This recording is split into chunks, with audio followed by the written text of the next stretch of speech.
ನಮಸ್ಕಾರ, ಆದಾಬ್, ಜೈ ಭೀಮ್. ನಾನು ನಿಮ್ಮ ಭಾಗ್ಯನಾರಾಯಣ ಬೊಗ್ಗವರಪು. ನೀವು ನೋಡ್ತಾ ಇದ್ದೀರಿ ಸುದ್ದಿ ಸರ್ಕಲ್. MLA ತಂಗಿ, ಚಿಕ್ಕಪ್ಪ ದೊಡ್ಡಪ್ಪ ಮಗಳಂತೆ, ತಹಶೀಲ್ದಾರ್ ಹತ್ರ ಹೋಗ್ಬಿಟ್ಟು ಈ ಫೈಲಿಗೆ ಸೈನ್ ಮಾಡಪ್ಪ ಅಂತ ಕೇಳಿದ್ದಾರೆ. ತಹಶೀಲ್ದಾರು ಇವತ್ತು ಮಾಡಲ್ಲ, ನಾನು ಚೆಕ್ ಮಾಡಿಬಿಟ್ಟು ನಾಳೆ ಮಾಡ್ತೀನಿ ಅಂದರು. ಮಹಾಪರಾಧ ಅಲ್ವಾ? MLA ತಂಗಿ ಕೇಳಿ ತಹಸೀಲ್ದಾರ್ ಸೈನ್ ಮಾಡಲ್ಲ ಅಂದರೆ ಎಂಥದ್ದು? ಮೊದಲು MLA ಬೆಂಬಲಿಗರು ಹೋಗಿ ಆ ತಹಸೀಲ್ದಾರನನ್ನು ಎಳೆದಾಡಿ ಬಟ್ಟೆ ಹರಿದು ಒಡೆದು ಚಿಂದಿ ಮಾಡಿ ಬಂದರು. MLAಗೆ ವಿಚಾರ ಗೊತ್ತಾಯಿತು. ಆ MLA ನನ್ನ ಆಫೀಸಿಗೆ ಬಾ ಅಂತ ಕರೆಸ್ಕೊಂಡು ಅಲ್ಲಿ ಸ್ವತಃ MLA ಕಡೆಯಿಂದ ಅಟ್ಯಾಕು. ಪಾಪ ನಲುಗಿ ನಜ್ಜು ಗುಜ್ಜಾದಂತಹ ತಹಸೀಲ್ದಾರ್ ಹೋಗಿ ಪೊಲೀಸ್ ಕಂಪ್ಲೇಂಟ್ ಕೊಟ್ಟು FIR ದಾಖಲಿಸಿದರೆ ಅರೆಸ್ಟ್ ಮಾಡೋದಕ್ಕೆ ಪೊಲೀಸರಿಗೆ ಧೈರ್ಯ ಇಲ್ಲ. ಯಾಕಂದರೆ ಆಡಳಿತ ಪಕ್ಷದ MLA, BJP MLA. ಸೊ ಏನಿದು ಪ್ರಕರಣ? ಅಲ್ಲಿನ ತಹಸೀಲ್ದಾರರು, ಇಡೀ ರಾಜ್ಯದಲ್ಲಿ ತಹಸೀಲ್ದಾರರು ಇವಾಗ ಪ್ರತಿಭಟನೆಗಳನ್ನು ಮಾಡ್ತಾ ಇದ್ದಾರೆ.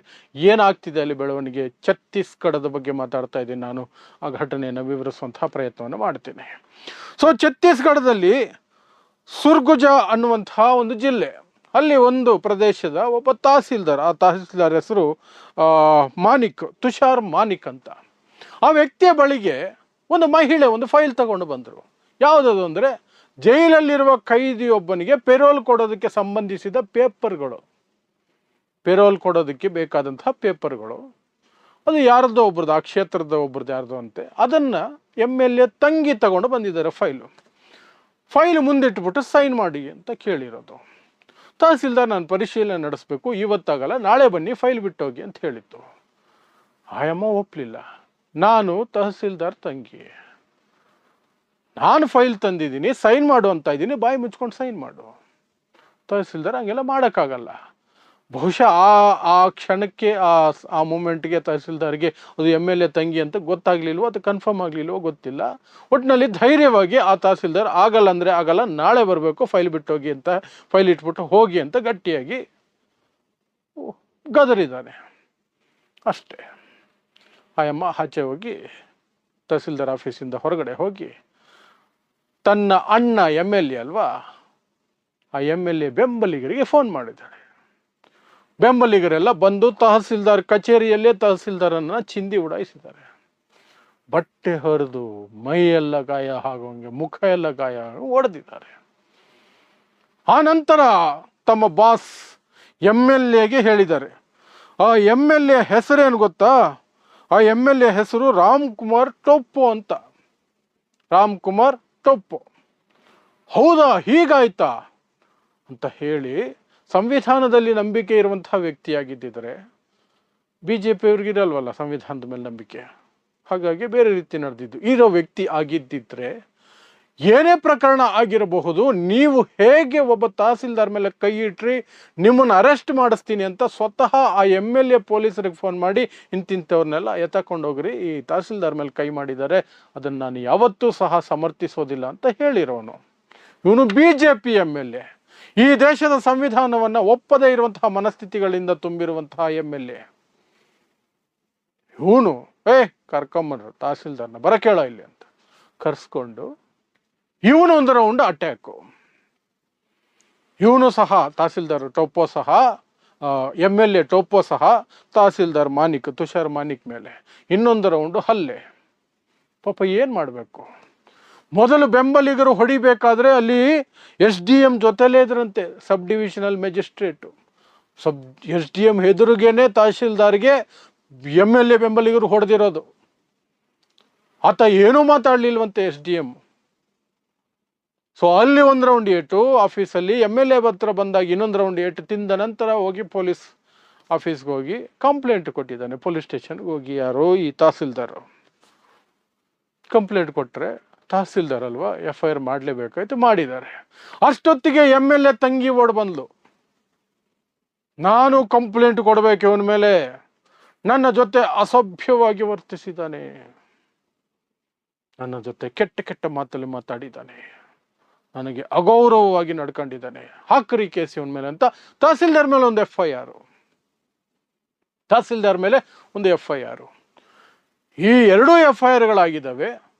ಅಷ್ಟರಲ್ಲಿ ಈ ವಿಚಾರ ಇಡೀ ತಹಸೀಲ್ದಾರ್ಗಳ ಸಮೂಹಕ್ಕೆ ಗೊತ್ತಾಗಿದೆ. ಅವ್ರದ್ದೆಲ್ಲ ಗ್ರೂಪ್ ಇರುತ್ತಲ್ಲ, ಇಡೀ ರಾಜ್ಯದಲ್ಲಿ, ಛತ್ತೀಸ್ಗಢದ ಇಡೀ ರಾಜ್ಯದಲ್ಲಿ ತಹಸೀಲ್ದಾರ್ಗಳು ಈಗ ಪ್ರತಿಭಟನೆ ಕೂತಿದ್ದಾರೆ ಆ ಟೋಪು ಅನ್ನುವಂಥ MLA ಅರೆಸ್ಟ್ ಮಾಡಬೇಕು ಅಂತ.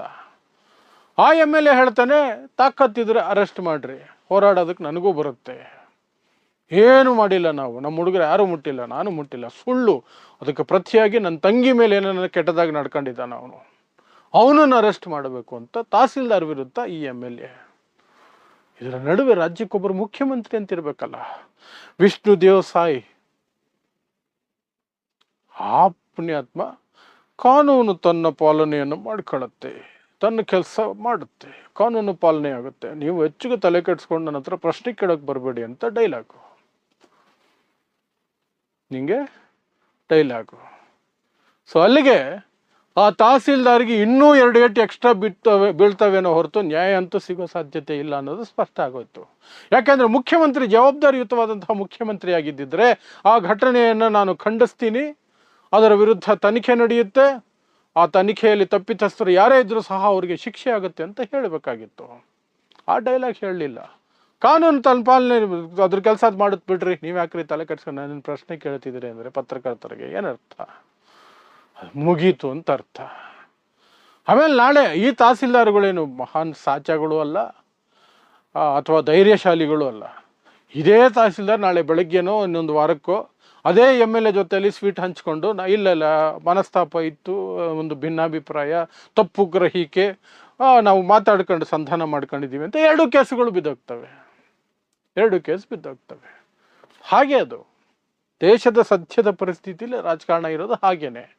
ಅಧಿಕಾರಿಗಳು ಹಾಗೆ ಇದ್ದಾರೆ, ಆಳುವವರು ಹಾಗೆ ಇದ್ದಾರೆ. ಯಥಾ ರಾಜ ತಥಾ ಪ್ರಜಾ ಅಂದಂಗೆ. ಇನ್ನು ಜನ ಹಿಂದೂ ಮುಸ್ಲಿಂ ಮಸೀದಿ ಇದನ್ನ ನೋಡಿ ವೋಟ್ ಹಾಕ್ಕೊಂಡಿರ್ತಾರೆ. ಹಾಗಾಗಿ ಅವ್ರಿಗೆ ಯಾವುದು ವ್ಯತ್ಯಾಸ ಗೊತ್ತಾಗೋದಿಲ್ಲ. ಏನಾದರೂ ಆಗಲಿ ರಾಜ್ಯದಲ್ಲಿ ದೇಶದಲ್ಲಿ ನಮಗೆ ಆ ಧರ್ಮದವ್ರನ್ನ ಅಟ್ಯಾಕ್ ಮಾಡೋರು ಬೇಕು, ನಮಗೆ ಅವ್ರಿಗೆ ವೋಟ್ ಹಾಕ್ತೀವಿ. ಆಮೇಲೆ ನಾವು ಸತ್ರು ಪರವಾಗಿಲ್ಲ, ಉಪವಾಸ ಸಾಯ್ತೀವಿ, ಪೆಟ್ರೋಲ್ಗೆ ಎಷ್ಟು ಬೇಕಾದ್ರೂ ಕೊಡ್ತೀವಿ, ಬೆಲೆ ಏರಿಕೆ ಸಹಿಸ್ಕೊಳ್ತೀವಿ, ದೇಶಕ್ಕೆ ಅವಮಾನ ಆದರೆ ಸಹಿಸ್ಕೊಳ್ತೀವಿ, ಅಮೇರಿಕ ಅವಮಾನ ಮಾಡಿದ್ರೆ ಅನುಭವಿಸ್ತೀವಿ, ಏನು ಬೇಕಾದ್ರೂ ಅನುಭವಿಸ್ತೀವಿ. ಅವ್ರಿಗೆ ಏನಾದರೂ ಕಾಟ ಕೊಡೋರು ಯಾರಾದ್ರೂ ಇದ್ದರೆ ಅವ್ರಿಗೆ ಓಟ್ ಹಾಕ್ತೀವಿ ನಾವು ಅಷ್ಟೇ. ಸೊ ಅದೇ ಛತ್ತೀಸ್ಗಢದಲ್ಲಿ ಈಗ ಆಗ್ತಿರೋದು. ಸೊ ಅಲ್ಲಿ ಒಟ್ಟಿನಲ್ಲಿ MLA ಇದು ತಹಸೀಲ್ದಾರ್ ಇದೊಂದು ಕತೆ. ಸೊ ಇದು ಛತ್ತೀಸ್ಗಢದಲ್ಲಿ ತಹಸೀಲ್ದಾರ್ನನ್ನು ಮೊದಲು MLA ಬೆಂಬಲಿಗರು, ಅನಂತರ ಸ್ವತಃ MLA ಗುದ್ದಾಡಿ ಪಂಚ್ ಮಾಡಿ ಕೆಳಗೆ ಬೀಳಿಸಿ ತೊಳೆದು ಬಟ್ಟೆ ಹರಿದು ಬಿಸಾಕಿದಂತಹ ಘಟನೆ ಮತ್ತು ಅದಕ್ಕೆ ಸಂಬಂಧಪಟ್ಟಂತಹ ವಿವರಗಳು ಅಷ್ಟೇ. ಸೊ ಇಂತಹದ್ದೇ ವಿಶೇಷ ಸುದ್ದಿಗಳಿಗಾಗಿ ನೋಡ್ತಾ ಇರಿ ಸುದ್ದಿ ಸರ್ಕಲ್. ನಾನು ನಿಮ್ಮ ಭಾಗ್ಯನಾರಾಯಣ ಬೊಗವರಪು.